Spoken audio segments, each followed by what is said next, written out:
বিশ্বকাপ শুরু হয়ে গেছে, আইসিসি কিন্তু কোনো সিদ্ধান্ত দিতে পারেনি।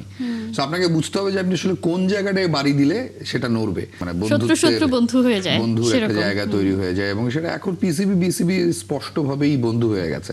গতকালকে একটা বৈঠক হয়ে গেল, আনএক্সপেক্টেড ছিল যে বিসিবি সভাপতিও সেখানে গিয়েছেন, এবং আমরা যতটা শুনতে পেরেছি যে সেখানে বিসিবিও আসলে লাভবানই হতে যাচ্ছে যদি যা যা চাওয়া হয়েছে আইসিসির কাছে। সবকিছু মিলে কি মনে হয় এই মুহূর্তে কারা আছে আপার হ্যান্ডে? দেখেন, নাজমুল হাসান পাপনও তো আইসিসি বা পিসিবির অনেক সভায় বা আমন্ত্রণ নিয়েছেন। আমি ঠিক মনে করতে পারছি না পিএসএল এ খেলা তিনি দেখতে গিয়েছেন কিনা, দেখতে যাওয়ার কথা, অনেক ট্রাভেল করতেন তিনি, কিন্তু এরকম গ্র্যান্ড রিসেপশন কখনো লাহোরে গিয়ে, মানে আওয়ামী লীগ সরকার যখন ক্ষমতায় ছিলেন সেই সময় বিসিবি পরিচালনা পর্ষদে যারা ছিলেন তাদেরকেও এরকম গ্র্যান্ড অ্যাকসেপ্টেন্স পেয়েছেন কিনা আমার জানা নেই।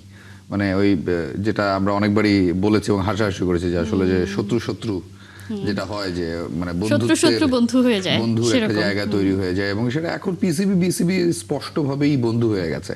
যেভাবে বিসিবি সভাপতিকে একসেপ্ট করা হয়েছে লাহোরে, যেভাবে পাকিস্তান ক্রিকেট বোর্ডের পক্ষ থেকে সেখানে ঊর্ধ্বতন কর্মকর্তারা ছিলেন, এবং এরপর যদি আপনি সোশ্যাল মিডিয়াতে দেখেন, সামাজিক যোগাযোগ মাধ্যমে ছবি দিয়ে জানানো হয়েছে, তারপরে যে বিসিবি এবং পিসিবির যে মিটিং হয়েছে সেই ছবির কথা বলা হয়েছে।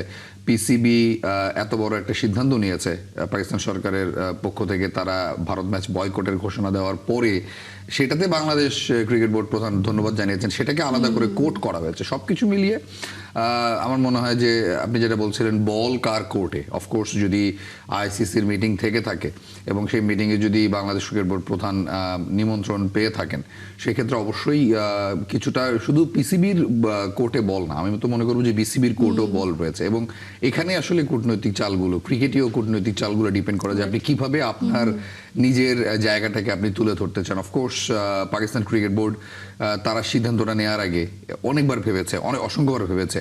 আমরা যেটা করেছি যে আমরা নিরাপত্তার কথা জানিয়ে আমরা খেলবো না বলে আমরা আমাদের স্ট্রিক পয়েন্ট খেলবোই না, এরকম একটা। কিন্তু পাকিস্তান ক্রিকেট বোর্ড যেটা করেছে, এমন জায়গায় বাড়িটা দিয়েছে যে বাড়িটাতে আসলে শুধু আইসিসি না বিসিসিআরও লেগেছে।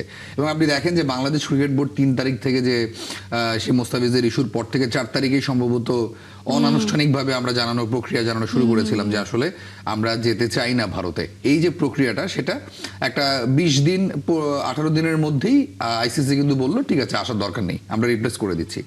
এই যে এত বড় একটা সিদ্ধান্ত পাকিস্তান ক্রিকেট বোর্ড জানালো বা পাকিস্তান সরকারের পক্ষ থেকে জানানো হলো, বিশ্বকাপ শুরু হয়ে গেছে, আইসিসি কিন্তু কোনো সিদ্ধান্ত দিতে পারেনি। তো আপনাকে বুঝতে হবে যে আপনি আসলে কোন জায়গাটায় বাড়ি দিলে সেটা নড়বে। মানে আমার কথা হচ্ছে যে বাংলাদেশ ক্রিকেট বোর্ডও তো এমন কোনো অ্যাটেম্প নিতে পারতো যেটার মাধ্যমে হয়তো আইসিসি তাদেরকে বলতো যে ঠিক আছে তোমরা শ্রীলঙ্কায় খেলতে যাও।